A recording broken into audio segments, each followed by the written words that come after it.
Now, a fourth lens that we'll use is developed by two people at the University of Southern California, and it has to do with careers. So let me invite you to think about a scale where we have power and status on the vertical axis over time. The most common career path that touted in the media, in the newspapers, and so forth is what Driver and Brousseau call the linear pattern. In a linear pattern, success is defined by moving up over time. So success is being promoted, success is climbing the ladder, success is moving upward. Well, it turns out that some people don't make it to the top. Some people might end up doing it more quickly, say point A, while others end up at point C. So point C for a linear type would be failure. Point A for a linear person would be in better success because it was faster than person at point B. So what we see in the media is the common cultural assumption that success means moving up quickly. It turns out, however, that there are large numbers of people who voluntarily, and again I emphasize voluntarily, will choose a different career path. In other words, this is not a universal definition of success in the world, even though the media and many of our cultural conversations would argue for that. It turns out that large numbers of people will choose a career that looks like this. And we might ask what it is that would cause a person to choose such a career.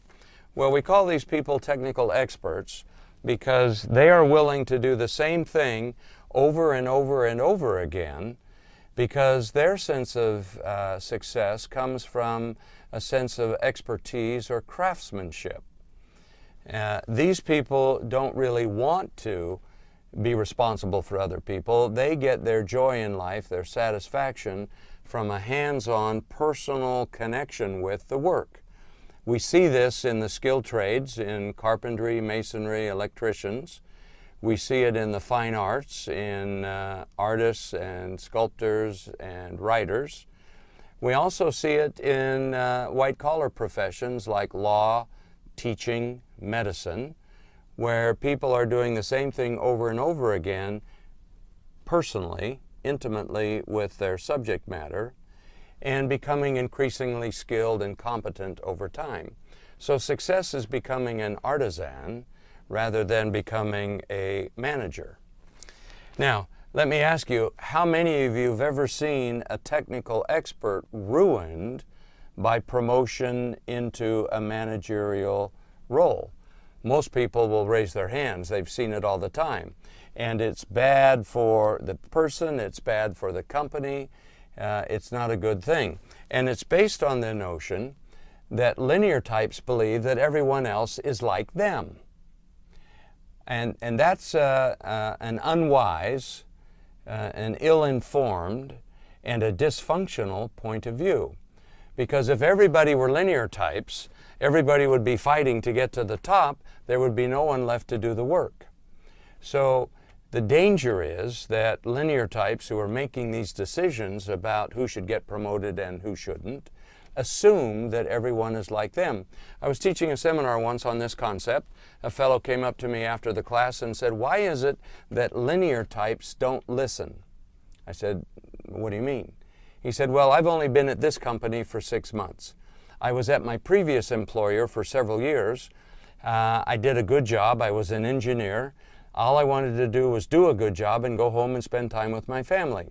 But because I did a good job, everyone assumed I wanted to be promoted. So they kept sending me to these leadership development seminars, trying to encourage me to be ready for the next promotion.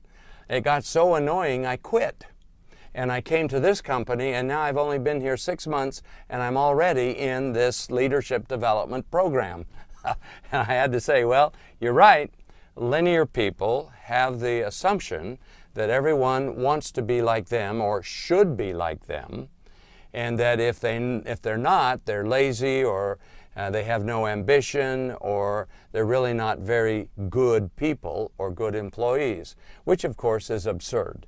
Because if you didn't have the technical experts to actually do all the work in an organization, the linear types would have no one to manage.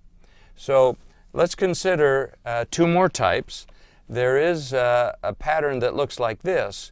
Why do you think someone would choose a career that looks like this, where every 5 to 8 years they give up power and status? It turns out that some people are motivated by learning.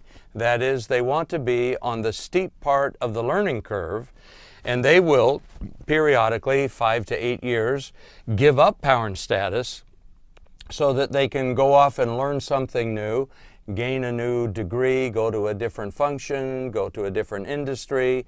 They love to learn. Now, spiral types and linear types are quite different. A linear type, when he or she gets 80% of the way there, is thinking, okay, I've only got to climb over 2 more people and then I'll be the chief executive. A spiral type, when they get 80% of the way to the top, they're getting bored and frustrated. Like, I can see what's going to happen. I've been there, done that. I've got to go do something new. So just at a point when other linears would be thinking this unknown spiral type is ready to fire off, they leave, or they go someplace else. There's one more pattern that you should be aware of. We call them transitory types. They're in the workforce for a while, and then they leave, and they go someplace else. It turns out the transitories are working not because they like the work, but they're really interested in something else, and they only work as long as they have to in order to get enough money to go off and do what they'd really rather be doing. So that might be, say, on the positive side, sailing around the world, climbing all the 8,000-meter peaks, kayaking down all the Class 6 rapids, softball, golf, or other things. On the negative side, you've seen examples where people are alcoholics, so they'll make money to go off and buy alcohol or drugs, or maybe they have a gambling habit. Categories of careers have value to add to an organization. The linear types are bringing drive, ambition, vision, clarity of strategic story. The technical experts are bringing the actual competency that's required to execute a strategy. The spiral types are bringing in new ideas, innovation, creativity, fresh perspectives. They tend to be new blood or new water in the pond. And the transitory types, there's been a lot of research on this as well, give you an opportunity to expand and contract your workforce as the economy around you expands and contracts. So if you had, say, 25% of your workforce in the transitory mode, and there was an economic downturn, you could let these people go. They would go off and do what they wanted to do for a while, and then when the economy picked back up, they might be quite happy to come back and work for another 3 or 4 years and save up for their next adventure. So each of these have value to add, and the wise linear managers will see the value that the technical expert, the spirals, and the transitories have, and manage their human resources, their human capital, accordingly. I'm amazed that even though this research has been around for a number of years, most senior executives today have no clue about this. I'm amazed as I go around the world, everyone seems to assume if you're not moving up, something's wrong with you. Rather, if they had a more sophisticated view, moderately more sophisticated, as we've shown here, they could make better career decisions, not only for themselves, but for the people around them. How many people who are technical experts have accepted a linear promotion because it's what's expected? They're living outside in, acquiescing to what the world around them expects of them, and it turns out to be disastrous for the individual, disastrous for the company as well.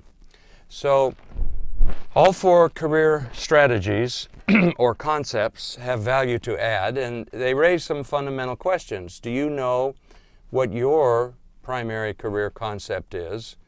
Are you allowed to live that in your organization, or is the expectation that everybody will be up or out? Are you making career decisions to match your self-awareness of your preferred career concept? Which means, are you living inside out or outside in?